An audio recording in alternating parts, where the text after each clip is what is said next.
welcome back to my channel. This is Nova Gnome Creations, and I'm Nova, and I am so happy you decided to join me today. I hope you and your loved ones are taking care and doing the best that you can. Hopefully you guys are having a good week so far. Today I am just going to be doing a little crochet and chat type of thing. I'm working on this tactile book that I had started a bajillion years ago for my niece. You may recognize it if you've been around for a while. I wanted to make a tactile, kind of like a board book, or those soft books that you can get for kids. Just have a few pages to it basically, but have them have different things going on the different pages for texture or some kind of a tactile stimulation. So I've got different stitches, having little dangly things on the pages, or on one of them I did a little fish that you can slide. It's on a slider bar. So I thought I would work on this and kind of hang out with you guys today. Right now I'm making a kind of freeform crochet page. So I just did a circle out of this gray sparkly yarn, and I'm just doing single crochets on this page. The other pages all have more textured stitches and stuff going on. But this one I crocheted in the round with this gray sparkle, and then I'm just kind of doing a freeform crochet sort of off of this circle to build up to the square that I need. So I did some stitching in this pink color, and then I attached on with this variegated and pink and blue one. And I'm just kind of starting to feel out, the way to get it to turn into a square shape, I guess. So okay, I need a shorter stitch here, I need a taller stitch here, that kind of thing. And working on getting it up to a square. And then on this page in particular is where I've kind of got some dangly things and stuff like that attached to it for just something fun for her to be able to play with, to feel the different textures or pull on the different things. I tried to make sure everything is attached really, really well so that it can hold up to being pulled on a lot. This page, I know it's probably not something you can really tell at this moment in time, and it may just be me, but it sort of looks like a mouse to me, like a Picasso, oh gosh, what's that word? Not modern art. What is that word? Abstract. It's like an abstract mouse to me. So the little blue part with little orange dots is kind of the I want to say the snoofer, because that's what I always call the muzzle or whatever on animals. And then the pink thing kind of looks like an ear, and then the curly thing looks like a tail. I don't know, it just kind of gives me Picasso mouse. But that's neither here nor there. It's not, it doesn't need to look like a mouse, but it does remind me of a mouse. This is just a random whimsical assortment of things to play with. And they do have different textures. They're made of different types of yarn. The blue one is made out of a cotton yarn. The pink one is made out of a mohair yarn. And then the goldish color one is made out of acrylic. And they are all the pink one and the gold one are both double-stranded. The blue one has a second yarn brought in to make the dots on it. So there is just, some interesting stuff going on for her for color and for texture. But regardless, so while I'm working on this, I wanted to touch on something you may have seen last night on my community tab. But I have experienced my first instance of having my stuff stolen. So you guys remember that bee mobile, the sunflower and bee mobile that I made? And I made, and I talked about it in a couple of videos. I made it back in December. Well, someone stole my short that I had made of my bee mobile. And I was really proud of that short. I honestly think it's one of the best shorts that I've made. And I posted that on YouTube and on TikTok. On TikTok, it got like, I would say by my standards on TikTok, semi-viral, because my TikTok does not get views, which is fine. My TikTok on there is more like recreational and not really Nova Gnome Creations related, even though it is Nova Gnome Creations technically. So I was happy with it getting 800 likes, not 800 views, 800 likes, and like 200 and something saves where like people can save it for later type of thing. I was really happy with that. I don't remember how many actual views it got though, but it didn't really hit off at all on YouTube. I struggle sometimes with getting shorts to take off. I don't really know. I feel like, you know, it's just random with the algorithm whether or not they take off.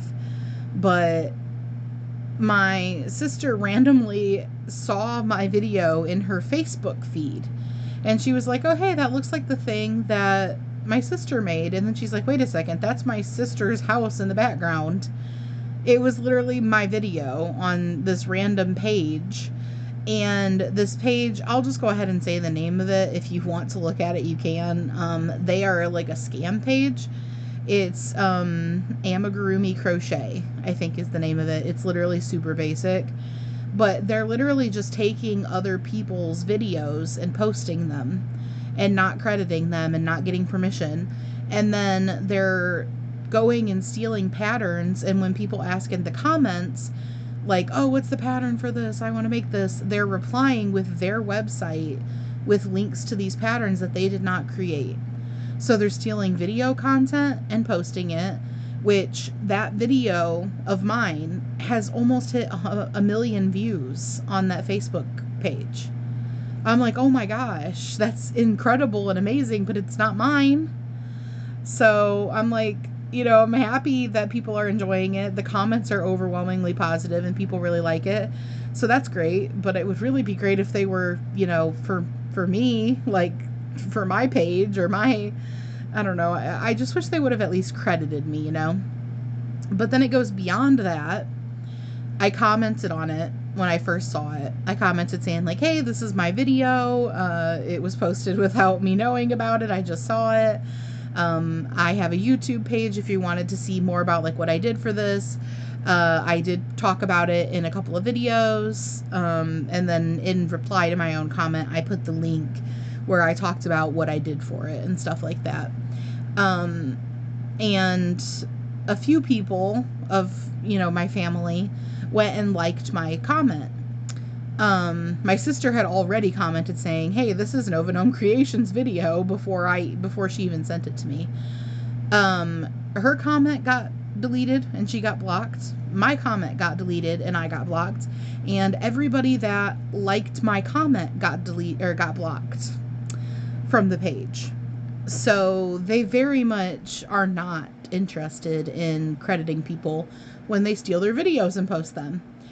But then on top of that, after that happened, I looked at them a little bit more closely with my personal profile, because my personal profile wasn't blocked. I had used my Nova Gnome Creations Facebook page to do that. And I realized that, like I said, they're not only stealing content, like videos, and posting them, they're actually stealing people's patterns and posting them to their website, because those are not their patterns.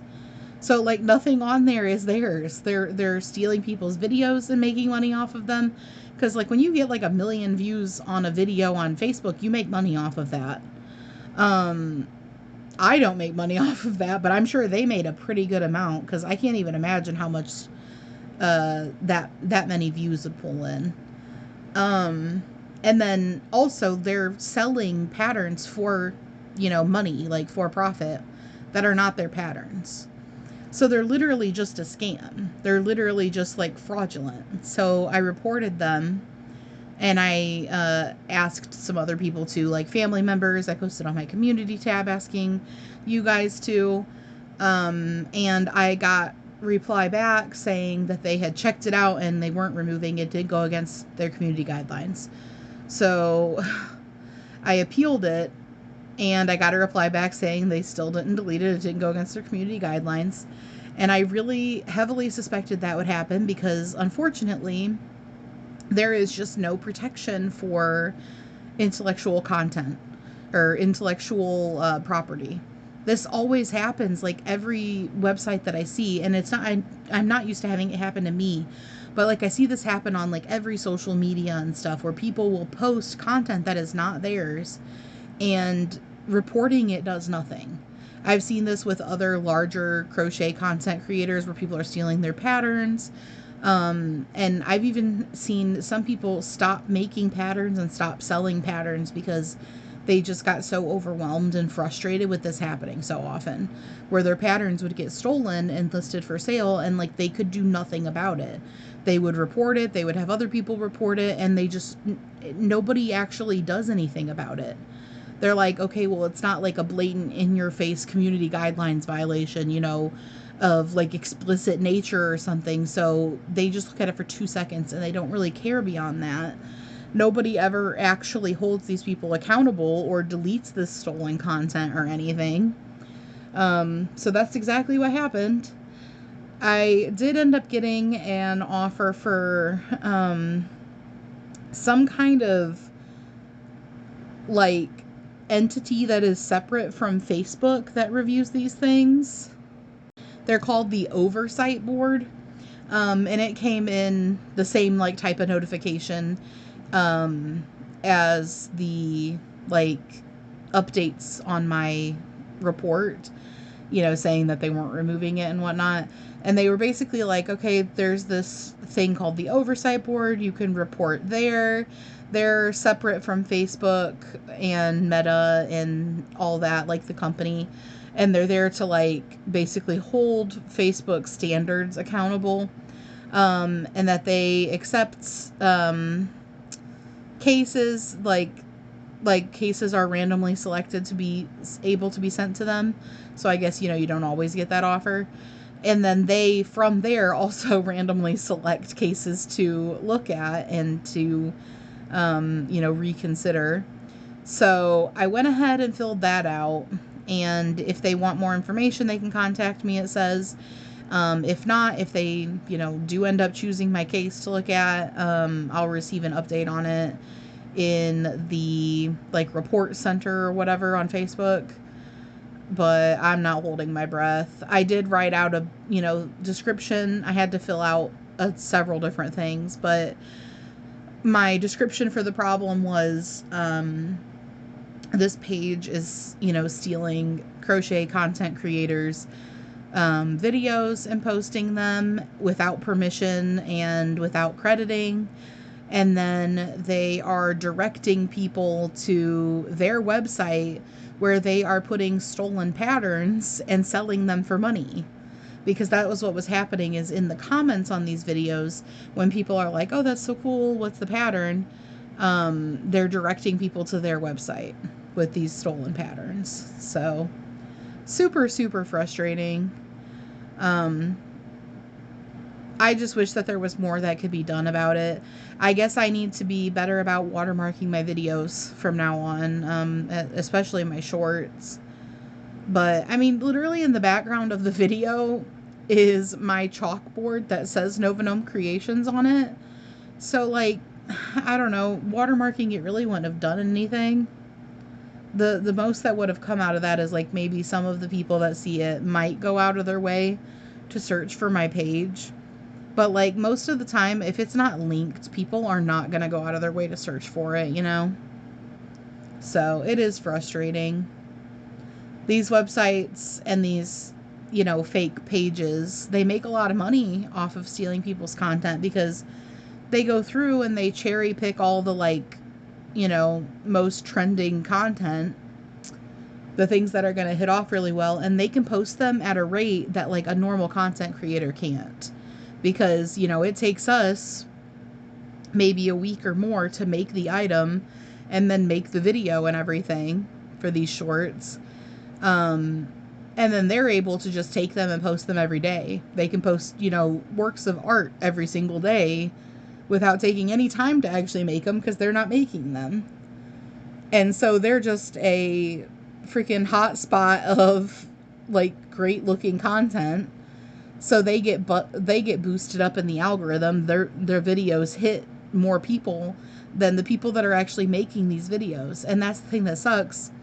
People don't realize that they're stolen content because they're not seeing the originals. They're not seeing the originals because they don't get the views. They don't get boosted in the algorithm like that because they're actually taking the time to create the content. They're not posting every day or multiple times a day with these things that take a week or more to make. You know what I'm saying? It's just frustrating. I kind of needed to rant a little bit about it. When I first saw it, I wasn't as upset as I was the more I went down the rabbit hole. When I first saw it, I was just like, what? Like, I was kind of stunned. And then I was like, well, I'll comment my information and everything, and hopefully they'll credit me. At the very least, my information will be in the comment section for all these bajillion people asking questions. But it wasn't until they deleted and blocked deleted my comment and blocked me from their page, and blocked everybody that had liked my comment, and deleted other comments that said that it was my video. Then I was like, okay, so they're very purposely not crediting me. It's not just like this page, we see cool things and we post them, oh, I went and saved this and posted it, but no harm intended, no malice, No, they very much know what they're doing. They very much are purposely stealing content. And then, like I said, once I looked further into it and saw that they are literally replying to comments on all their videos with links to patterns on their website, where they stole patterns and uploaded them onto their website to sell them for money, I was like, oh, okay, so they're literally just trash. That is so crappy. So crappy. It sucks when people, steal from others and try to profit off of them, especially because most of these content creators, these crochet channels or these crochet pattern designers, they're really small time. They're putting in a lot of work and they're not making a whole lot off of it. They're doing it because they love what they're doing. And, anything they make off of it is great because they are putting a lot of time into it. And then these companies that aren't putting any time into it at all, they're literally just fraudulent, Facebook pages and fraudulent websites. They're just stealing these small-time content creators' stuff that they're not even making anywhere near what these sites that are stealing it are making off of it because they go viral. That's just so frustrating. I'm not even for myself, just in general, it frustrates me because I'm a big supporter of indie content creators, indie video games, indie books. I like small content creators. I just love the atmosphere with small content creators. They're doing something because they really love it and it shows.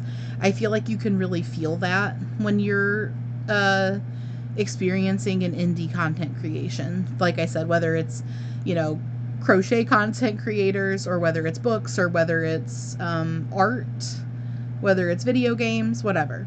They're doing it because they really love it, but they're not making a ton of money off of it. They're kind of climbing the hill, into success. They're climbing, they're working really hard, not having a whole lot to show for it, but they're doing it because they really care about what they're doing. For some reason, they're passionate about it. And it frustrates me a lot when people take advantage of indie content creators. So, yeah. That's the rant there. But I'll keep you guys posted on that and how it goes. From what I had seen, my bee video, my bee and sunflower mobile video is the most popular video, the most viewed video that page has posted by a lot. Like I said, the last time I saw it last night, it was sitting at almost 900,000 views. So I just was rounding, I'm almost 1 million, because I know that's still 100,000 away from 1 million, but that's almost 1 million. That's insane. I can't even imagine getting views like that on something. But anyway, what I'm working on right now is seaming together these two pages for the book. So this will be one side and then the other side. The other pages, I've been putting these little plastic sheets in. This stuff is called plastic mesh, plastic canvas. I have it linked in my description box. There's like a like my favorite things or something like that list. It's an Amazon. I don't know what you call it. Maybe Amazon storefront. I don't know if that's what they're called though. But anyway, about it, it's like a place where I put things that I use on Amazon. So if you're wondering what it is, you can find it there, like the actual listing for what it is. But it's called plastic mesh or plastic canvas. I've been putting it in between the two pages when I'm seaming them together to give it like structure, keep it flat. But this page is so thick because of the blanket yarn page. One of these pages is done in like, well, not blanket yarn, but like a velvet yarn. It is very, very thick, and it's holding its shape like well enough without anything in the middle, and so I didn't really want to add anything more to the middle. That was just more to keep them in like page shape, but these two pages together I think will hold their form well enough, you know. They don't have to be perfectly flat, and like I don't really want them to be rigid. The other ones, like I said, I have this plastic canvas in there, so they have like a little bit more of a rigidity to them. But this plastic canvas is very flexible, so the idea isn't to make them rigid. It's more just to give them that structure where they look like a book, where they look like a page. So this one, I'm not going to put that in. I don't think it needs it. But basically, I'm just seaming them together. The velvet yarn page is done with a larger hook, so it has less stitches on the edge. So when I'm seaming these together, I'm actually trying to keep my corners lined up so that I can, you know, evenly put them together, but the stitches aren't going to match up because there's less stitches on the velvet yarn side. So I'm going through the stitches on this one that I just made, and then I'm kind of putting more stitches into each stitch on the velvet yarn side, if you can kind of see what I'm talking about.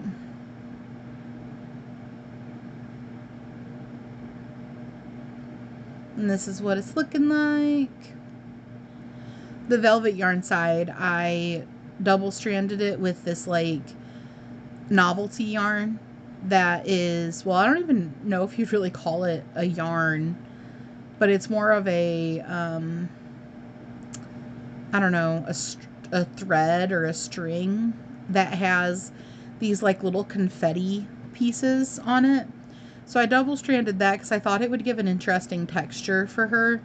Like I said, I really was focusing on texture for this. So that side is super soft and plush, but then it's got these like little confetti pieces that are almost like, they almost feel like paper, sort of like a tissue paper or something, but obviously they're made of like a cloth or like a fabric.